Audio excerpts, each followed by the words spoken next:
Hey guys, how's it going? Jam here, and welcome back to my track build battles series. It's been quite a break since the last episode. Seems to be a common occurrence amongst this series, but that was simply because I didn't make any while I was away. Now that I'm back, I'm hoping to get back into making this series a bit more often. I do thoroughly enjoy making it, and it can be a little bit tricky. My editing skills aren't really up to scratch with some of the stuff that I do in this series, but I'm hoping to bring it at least once a week. Anyway, after a nice traditional and waffly start, we'll get into the episode, shall we? As you can see on screen, the first car in today's episode is the Porsche 928, a Porsche that I really rather do like. I should have put this in earlier, a big thanks to Yami for the suggestion of doing this video.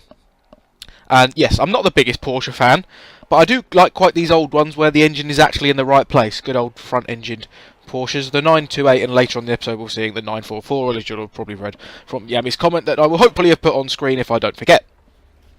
So, I'm only half a lap in and we can actually start the video proper now.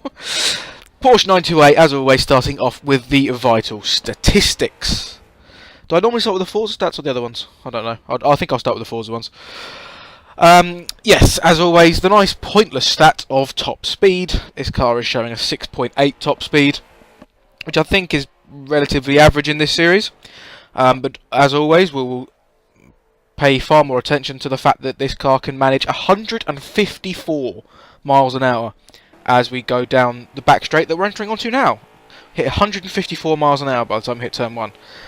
And in previous episodes, I've constantly said if you're doing over 150, you're doing well.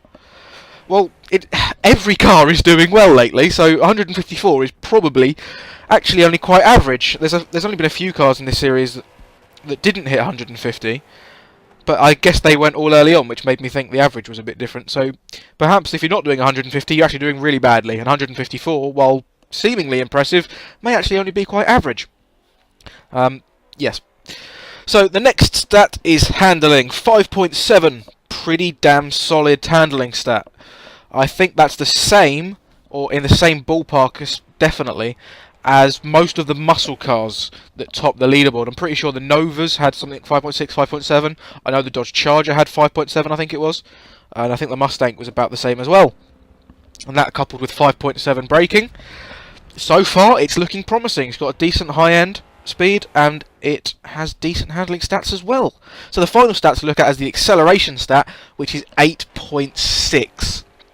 Which, if I recall correctly, I really should start making more notes on these, is a little bit down on the peak of the series so far. I think the best we've had is 8.7, 8.8. So it's nearly there. On paper, this car could be very, very competitive. So how is this car built? As always, it has all the fundamental required parts that I set out for this series.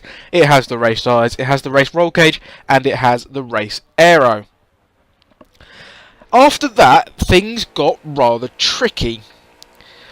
This car, well, I'm stumbling over my words again, as I always do in every single video, simply because I'm trying to figure out how to say what I want to say. It was very hard trying to decide how to make this car.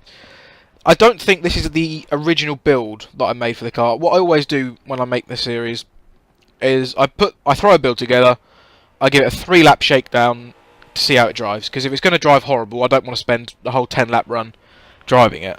So I initially built this car and it was a lot heavier. And the reason it was a lot heavier is because normally, after the required parts, the first thing I go and do is max out the handling parts. So the brakes, the suspension, the roll bars. Obviously the roll cage is one of the required parts, and then weight reduction. And this car, I just could not get in weight reduction. I wanted the race weight reduction, and it just wasn't having it. I couldn't get it in. And it was exactly the same story. I could tell you exactly the same thing about the next car as well. So I had to compromise with this car. It weighed in at 2,887 pounds, which is actually not bad. That's not too heavy at all. And weight-wise, again, it's interesting, especially in the head-to-head, because this car, the 928, is naturally aspirated. Whereas the Porsche 944 Turbo, that's coming in the second half of the episode, is obviously turbocharged. So the power and weight statistics, while similar, the power and torque statistics, it's Forza. It's never going to make sense. They're all skewed and bizarre. But anyway, this car has 463 horsepower and 433 foot-pounds of torque, which is actually still a pretty damn torquey engine.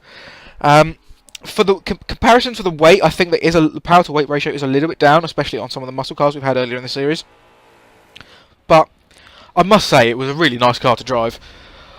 I always try and talk a little bit about some sort of characteristic that the car has. And I'm really struggling to think of one. That's why I've sort of dilly-dallied over the stats.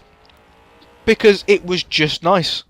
Last thing I haven't mentioned, the tyres. I couldn't get really big tyres on it. That's the thing. Normally I go really lightweight and really big tyres. Obviously I couldn't quite go really lightweight because I couldn't get the race weight reduction in. And I couldn't go for really big tyres. I only got like one size on it. They're 245s on the front, and I think it's the stock 255s on the rear. And yeah, this car had a really nice balance. It was really pleasant to drive, and I really don't have anything particularly bad to say about it, I don't think. So I've waffled on for a good 5 minutes talking about this car, if not more.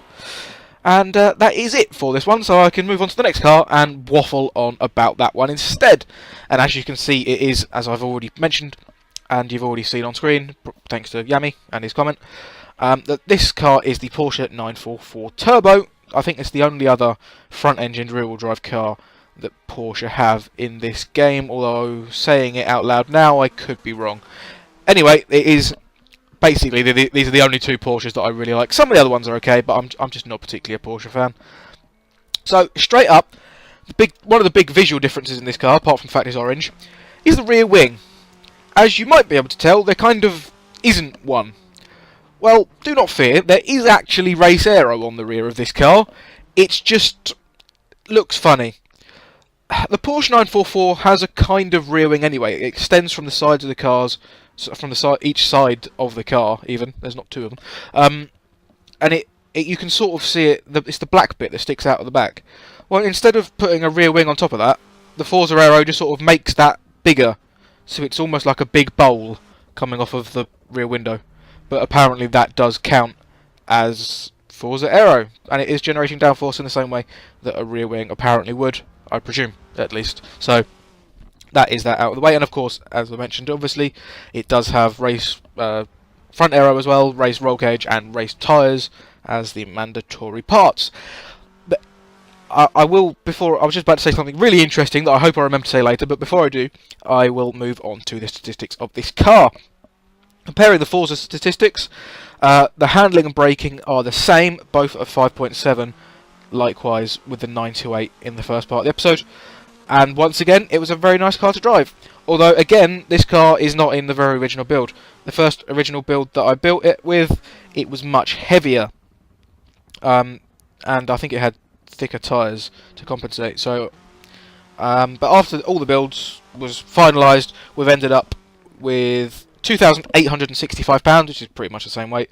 245s on the front, which is the same as the 928, but 265s on the rear. So it has got slightly bigger rear tyres, so hopefully it should get a bit better traction out of the corners. And it might need to do that because its acceleration stat is 8.5 compared to the Porsche 928's 8.6. So hopefully, you know, that might balance each other out a little bit. And then towards the top end of the straights, again, this car may have a little bit of a disadvantage. It's only got 421 horsepower to the Porsche 928's 463, so it's 40 horsepower down. But it does actually have, interestingly, more torque, probably due to the fact that it is turbocharged. I don't know exactly that. I don't know for sure that turbochargers add torque, but judging by the fact that this car is turboed and the other car isn't, and this car has more torque than power, and the other car has more power than torque, I would guess that being turbocharged, this car, it helps this car generate more torque, basically. So it's down on power, not down on torque, but it is down on top speed stat. A measly 6.7 compared to the 928's 6.8. But apparently that doesn't seem to matter because it was also hitting 154 miles an hour once we get to the top end of the straight and going into this turn 1. I would say that it's maybe... I'm not staring at the top speed every lap. I just try to look at it a few times so that I know what to tell you guys that it's doing. And normally 1 or 2 laps is are about right. I would estimate though that it's maybe half a mile an hour down. So then, depending on the good run that you get out, depending on if I've managed to tap the brakes, whether I've cut for the inside apex, whether I've gone for a later turn in, on average I would say that the Porsche 928 is ever so slightly faster going in to turn 1. On occasion the Porsche 944 would only be showing 153, or at least that's all I would see going into turn 1.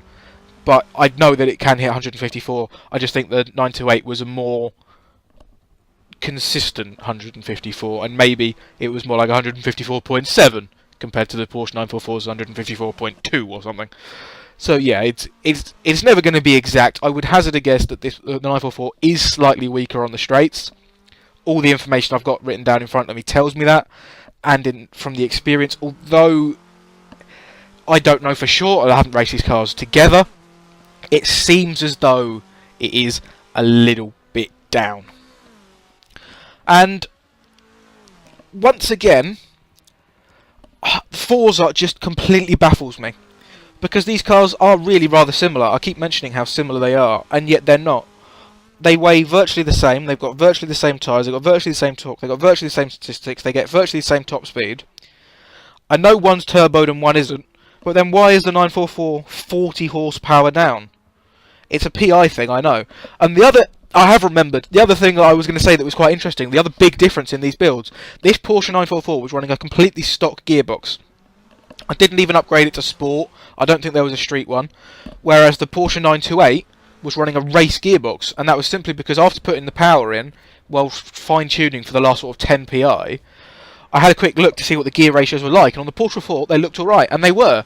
They were ever so slightly longer than those on the 928, and that's probably largely due to the fact that it has a race gearbox, because when I looked at the gear ratios for the 928 with the stock gearbox, it was appalling.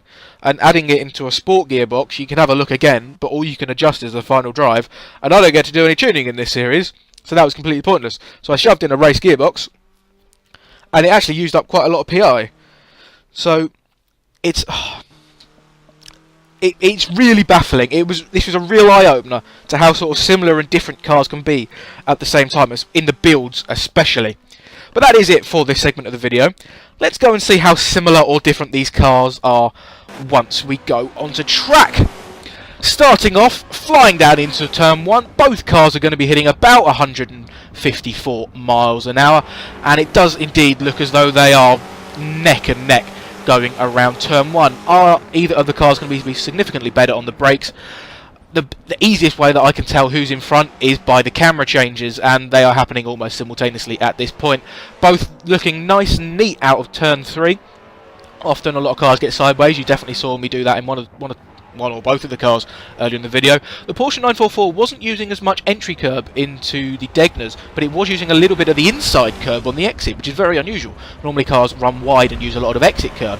Accelerating it up towards the hairpin, and you can see two very different lines. Both of these cars like to cut back to the inside, but the Porsche 944, so more significantly so, it actually dropped back through the camera change at that point, but it enabled it to put the power down towards this chicane far quicker, and both of these cars were neat and tidy around there as well. Very nice to drive around that chicane, and once again they could be running within a thousandth of a second of each other at this point, flying down into just one corner left.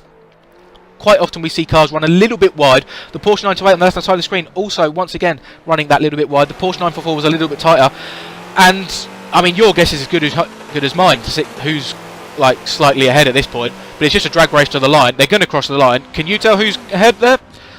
I don't think I could, but well, I could tell you because I know what the times are, and they were both actually really rather impressive times.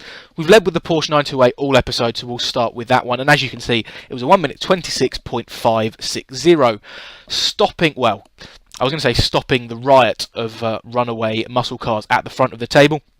Not quite doing that, we've still got a muscle car 1-2, but it is well and truly up there, pushing the Mustang down into 6th. And unfortunately, the Porsche 944 couldn't quite get in on the action with bumping the muscle cars down further in the table. But it was only a tenth of a second away from the 928, and that 126.6 mark is looking very, very crowded. We've got a muscle car, a European sports car, and a Japanese import in there as well now. And that is it for this episode. I hope you've enjoyed this one. If you've got any cars you want me to drive, put it in the comments, and until then, I'll see you then. So Goodbye.